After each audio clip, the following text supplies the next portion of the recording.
Hi everybody and welcome back to my YouTube channel. If you're new here, then I'm so happy to meet you. If not, then welcome back. As you can tell by the title of today's video, I am going to be looking at some reasons why ABA is still used despite the fact that we know that it is harmful. I have done 2 previous videos on ABA. If you would like to check them out, definitely do. Before I get into today's video, as always, give this video a big thumbs up if you like the sound of it. Subscribe to my YouTube channel, turn on your notifications bell and you will get notified every time I have a new upload. And also share my video, share my channel with friends or with people that you feel might get something from it. Thank you very much. A couple of things I wanted to mention. You guys will know that I did mention in my last video about my cat Francis who was missing. He would have appeared briefly in a couple of videos. We had him 7 years.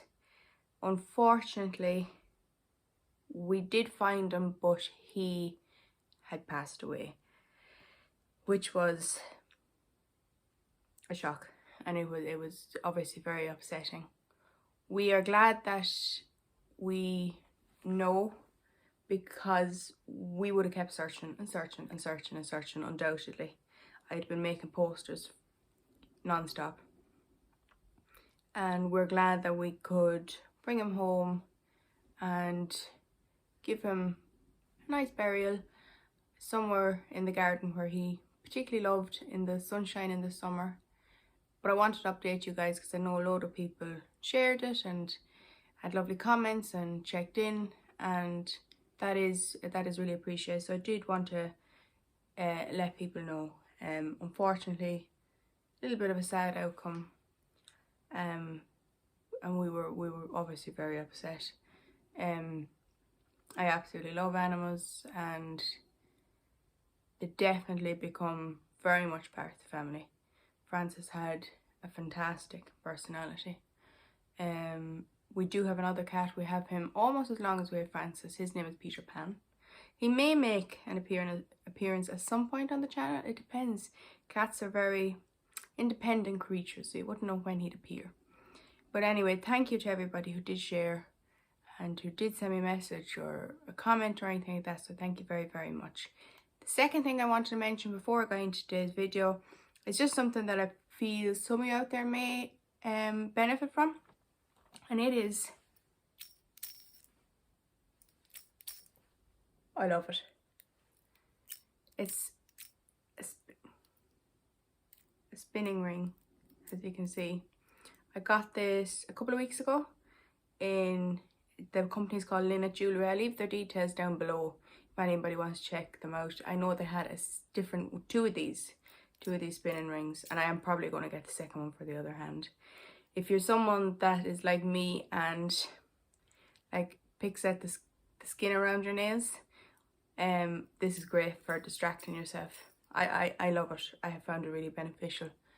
So as I said, I will just leave the name down below if anyone wants to check them out. I'm delighted with this. I'm really happy with it. Right, it's time. We're 3 minutes in and I haven't even properly started. So, ABA. We know it's harmful. Check back on my videos. There's a couple there that you might be interested in. But why is it still used? So, from my research, I have put together 5 or so reasons that ABA is still used. Number 1, it is often the only thing that is recommended to parents and is widely recommended. If you research ABA in Ireland, you'll come across preschools, you'll come across ABA tutors, ABA is used in many schools. So it is so widely used and so widely recommended that I think it's often sold to parents as the thing to do or the only thing to do. Moving along, and this is a big one, ABA is now often disguised under other names. So 2 examples off the top of my head are PBS and PECS. So I would say to parents out there, if ABA, number one, research it, find out more about it and listen to Autistic Voices on it, because that's where you're going to get the best information. But also look at other forms of therapy or other models that are used in school, and properly look at what is at the center of this. So a PBS, a PECS, or whatever it may be, look at what is at the center of this, because a lot of these are diluted versions of ABA, are variations of ABA, but at the core, you still have the same principle of ABA, which is to change the autistic person, fix the autistic person, try and get rid of their autistic traits. So that is reason number 2. Reason number 3, and I think this is an important one, and it's the fact that parents are vulnerable, and I think often this multi-million industry takes advantage of parents' vulnerability and parents' need to help their child. You know, if parents are sold this therapy that is going to help their child, naturally it's something they're going to be interested in. That makes sense.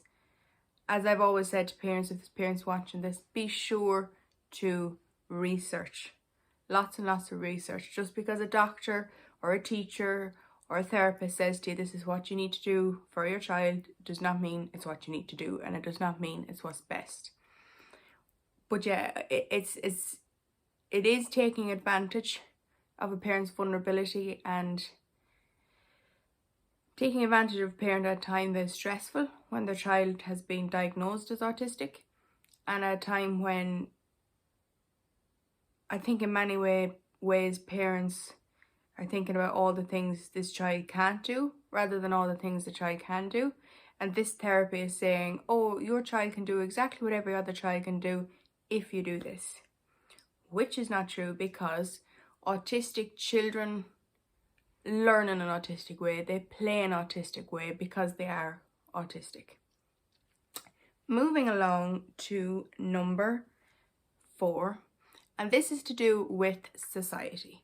There is a societal need there to change or fix autistic people, to take away their traits, to look at their autistic traits in a negative way. So to look at stimming, for example, in a negative way, or as something that should be suppressed. And it all boils down, every ABA and related therapies, variations of this therapy, it all boils down to the same thing at the core. It boils down to this need to change autistic children and autistic adults and to mold them and make them fit in the way neurotypical people fit in. I was talking to a neurotypical person recently about ABA, just having a chat about it, and they said something that I thought hit the nail on the head. They said that they felt from reading about, from watching my videos, that it was about breaking an autistic person, breaking their spirit. And I thought that that was an excellent way of putting it, because that is what it is. It's changing them, it's trying to mold them. And this can be such a stressful experience for an autistic person. To try and suppress your traits, your autistic traits that are just you, is exhausting. And it's teaching you to mask. And I've spoken about masking before. Of course, you can look back on my videos.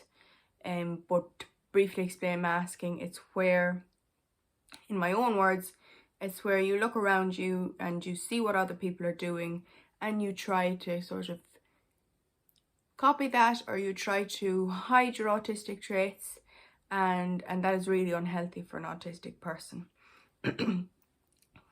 Number 5, this is something I spoke about at Autism Pride, actually. I spoke a bit about it, and it's the fact that there is now this belief out there that there is a new ABA or a good ABA, and it's basically the industry's way of trying to distance themselves from ABA and try to make it seem like this is nothing like what it used to be. Now, the simplest way I can explain it is new ABA, old ABA. In both of those phrases, you still have ABA. It's still ABA. Just like I said, at the core, it is still the same, and it's about changing autistic children, autistic adults. The fact that it's trying to be rebranded as something to distance itself from old ABA and to try and push on people to say, oh, it's changed, oh, it's different, oh, we don't do that anymore, you know. But essentially, I mean, it's ABA. That's it. And, you know, all ABA is harmful to autistic children, to autistic adults, to autistic people. It is harmful. To me, they are kind of 5 of the main reasons that ABA is still used today, despite the fact that we know that it is harmful, despite the fact that the autistic community is talking out about it, is writing about it, is telling people about it, about how it is harmful. We still see it used, and it's unbelievable in many ways. You know, if you explain ABA to somebody who's never heard of it before, the reaction a lot of the time is, how is this being allowed? And that is a big question. And I feel like the 5 reasons I've given have kind of covered that a bit. Just to briefly run through them again, we have the fact that it is widely recommended and is often the only thing recommended. We have the fact that it's disguised under different names or diluted versions of it. We have the fact that it is often taking advantage of parents who are searching for something to help their child. Then we also have the fact that there is this societal need to change autistic people and the societal need to make them fit in. And finally, we have this rebranding of ABA as good ABA, as new ABA, which, as I said, ABA is ABA. Whether it was 10 years ago, whether it's today, it's still ABA, no matter what way it's branded. So I hope you got something from this video. I hope that it's something that I feel very passionate about, is ABA and talking about ABA. And hopefully, if you're a parent, that this has been maybe a helpful video. It has maybe opened your eyes a little bit to what ABA really is. As I said, I do have other videos on my channel. I have one on why ABA is harmful, and I have one on if not ABA, then what. So do check them out. They may be helpful. Thank you very much for watching. As always, a huge thank you to each and every one of you that watch my video, and each and every one of you that have just subscribed to my channel. I really, really appreciate it. So thank you very much, and I shall see you next time.